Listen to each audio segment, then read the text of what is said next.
السلام علیکم ورحمۃ اللہ وبرکاتہ۔ دوستو میں ہوں امداد اللہ مراد اور آپ دیکھ رہے ہیں ہمارے یوٹیوب چینل ایک قوم ایک آواز۔ امید کرتا ہوں کہ آپ اللہ تعالیٰ کے فضل و کرم اور اس کے احسان سے خیر و عافیت کے ساتھ ہوں گے۔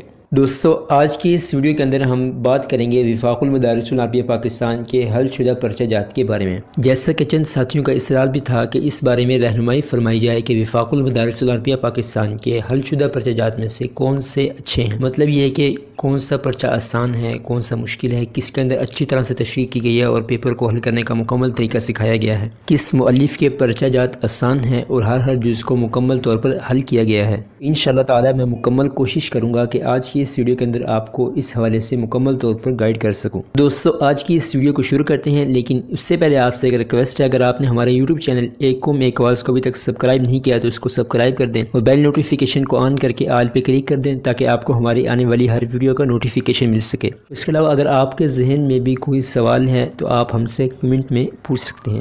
پہلے ہم پرچہ جات کے بارے میں بات کر لیتے ہیں، اس کے بعد آپ کے لیے میرے پاس ایک خوشخبری بھی ہے، وہ میں آپ کو ویڈیو کے آخر میں بتاؤں گا، اس کو بھی ضرور سنیے گا۔ دوستو اس وقت میرے پاس وفاق المدارس العربیہ پاکستان کے حل شدہ پرچہ جات میں سے دو پرچہ جات موجود ہیں جو کہ اپنی افادت کے حوالے سے بہت زیادہ مشہور بھی ہیں۔ نمبر ایک تحفۃ الوفاق فی حل اسئلۃ الوفاق۔ اس حل شدہ پرچے کو مرتب کیا ہے مولانا ابو سعید اللہ بخش صاحب نے، جو کہ جامع المدارس ملتان کے قدیم اور ماہر اساتذہ میں سے ایک ہیں، جبکہ دوسرا پیپر میرے پاس موجود ہے الجواب کے نام سے۔ اس پرچے کو مرتب کیا ہے استاذ العلماء استاذ الحدیث حضرت مولانا یاسین شاکر صاحب رحمہ اللہ نے، یہ بھی جامع المدارس کے سابقہ اساتذہ میں سے ایک ہیں۔ تو دوستو ان دونوں پرچوں میں سے ہر ایک کی اپنی اپنی الگ الگ خصوصیات ہیں جن کی وجہ سے یہ طلباء کے اندر بے حد مقبول ہیں۔ دوستو ان دونوں پرچہ جات کی چند خصوصیات میں آپ کے سامنے رکھ دیتا ہوں اور آپ کو بتا دیتا ہوں کہ آپ کون سے پرچے سے اچھے طریقے سے تیاری کر سکتے ہیں۔ دوستو سب سے پہلے ہم بات کر لیتے ہیں تحفۃ الوفاق کے بارے میں۔ تو جہاں تک بات ہے اس میں حل شدہ پرچہ جات کے بارے میں، تو وہ ہیں 1421 ہجری سے لے کر 1433 ہجری تک کے پرچہ جات کو اس کے اندر حل کیا گیا ہے، جو کہ تقریباً 13 سال کے پرچہ جات بنتے ہیں۔ مزید اس پرچے کے اندر امتحان میں پوچھے گئے ہر جز کو انتہائی اچھے طریقے سے حل کیا گیا ہے۔ نمبر ایک عبارت، پھر ترجمہ، تشریح اور اس کے علاوہ جو سوالات ہیں خارجی سوالات، ان کو بھی انتہائی اچھے طریقے سے حل کیا گیا ہے۔ وسیع استعداد طلباء اور وہ طلباء جو امتحان میں اچھے نمبر لینے چاہتے ہیں، یعنی ممتاز کی حیثیت تک نمبر لینا چاہتے ہیں، یہ میرا مشورہ یہی ہے کہ وہ اس پرچے سے امتحان کی تیاری کریں۔ اس کے اندر درس نظامی اور درسات دینیہ للبنین اور للبنات دونوں کے حل شدہ پرچہ جات دستیاب ہیں۔ باقی آپ اگر اس پرچے کو خریدنا چاہتے ہیں تو آپ ملتان کے اندر تو اس کو بآسانی سے خرید سکتے ہیں۔ مزید پاکستان کے کن کن شہروں اور مکتبوں پر یہ پیپر دستیاب ہے وہ میں نے آپ کو ویڈیو کے اندر مکمل تفصیل بتا دی ہے، پکچر کے ذریعے آپ اس کو دیکھ سکتے ہیں۔ تو دوستو دوسرا پرچہ ہمارے پاس موجود ہے الجواب۔ اس کے اندر بھی نہایت ہی آسان اور عام فہم انداز کے اندر پرچہ جات کو حل کیا گیا ہے۔ بات کریں اس کے اندر حل شدہ پرچہ جات کی تو وہ ہیں 1425 ہجری سے لے کر 1441 ہجری، یعنی گزشتہ سال تک کے پرچہ جات اس کے اندر موجود ہیں۔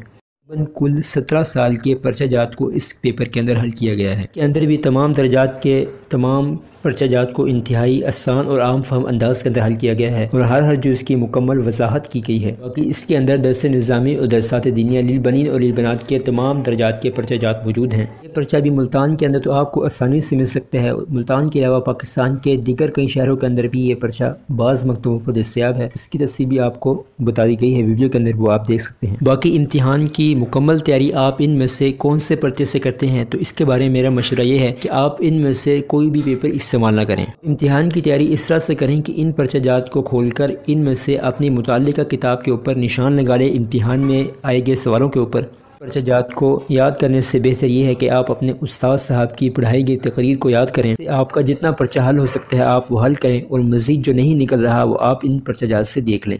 آپ کو یہ ہوگا کہ آپ کا ٹائم بھی بچ جائے گا اور آپ تمام پرچہ جات کو اچھے طریقے سے حل بھی کر سکیں۔ وہ اس لیے کہ آپ اپنے استاد صاحب کی تقریر تو سال کے شروع سے یاد بھی کر رہے ہیں، اس کو آپ نے سمجھا بھی ہوا ہے اور اس کو اچھے طریقے سے پڑھا بھی ہوا ہے، ذہن میں استاد صاحب کے پڑھانے کا انداز اور طریقہ جو ہے وہ بیٹھا ہوا ہے۔ اس میں سے کچھ بھی آپ کے ذہن میں رہ جاتا ہے تو آپ اپنا امتحان میں سوال انشاءاللہ اچھے طریقے سے حل کر سکتے ہیں، بخلاف ان پرچہ جات کے کہ ان کے اندر صرف آپ کو جو یاد کریں گے وہی یاد رہے گا، اور اگر امتحان حال میں یاد آ گیا تو سو بسم اللہ اللہ، اگر نہیں یاد آیا تو اللہ حافظ۔ یہ ہے کہ آپ اپنے استاد صاحب کی تقریر یاد کریں تاکہ آپ پرچے کو اچھی طریقے سے حل کر سکیں۔ باقی اگر کسی ساتھی کو ان میں سے کوئی پرچہ نہیں مل رہا اس کے شہر کے اندر، تو وہ آن لائن گوگل کے ذریعے سے پیپر جو ہے ڈاؤن لوڈ کر سکتا ہے PDF کے اندر۔ باقی اگر کسی ساتھی کو یہ نہیں معلوم کہ ڈاؤن لوڈ کہاں سے کرنا ہے اور ڈاؤن لوڈ کرنے کا طریقہ کیا ہے، تو اس ویڈیو کے نیچے اپنا نام، درجہ لکھ کر اور اپنا واٹس ایپ نمبر لکھ کر کمنٹ کر دے۔ انشاءاللہ میں مکمل کوشش کروں گا کہ اس کو واٹس ایپ کے ذریعے سے پرچہ سیٹ کر دوں۔ باقی امتحان حال میں پرچہ کیسے حل کرنا ہے اور زیادہ سے زیادہ نمبر کیسے حاصل کرنے ہیں، اس کے بارے میں ہمارے یوٹیوب چینل پر ایک ویڈیو موجود ہے، آپ اس کو بھی ضرور دیکھیں، اور ایک ویڈیو جو ہے وہ تیار کی جا رہی ہے، اس کو بھی ضرور دیکھیے گا۔ اس کے علاوہ ہمارے یوٹیوب چینل پر امتحان حال میں جانے سے پہلے، پرچہ حل کرتے وقت اور پرچہ جمع کرانے سے پہلے کے چند وظائف اور امتحان میں اعلیٰ نمبر حاصل کرنے کے وظائف بھی موجود ہیں، ان کو بھی ضرور دیکھیں۔ اس کے علاوہ اپنے لیے اور میرے لیے اور باقی تمام طلباء کی کامیابی کے لیے جتنی دعاؤں کا اہتمام ہو سکے کریں۔ اللہ کی ذات سے پر امید رہیں۔ امید کرتا ہوں کہ آپ کو آج کی ویڈیو اچھی لگی ہوگی۔ اگر ویڈیو اچھی لگی تو اس کو لائک کر دیں، چینل کو سبسکرائب نہیں کیا تو اس کو سبسکرائب کر دیں۔ ملتے ہیں انشاءاللہ اگلی ویڈیو کے ساتھ، تب تک کے لیے اللہ حافظ۔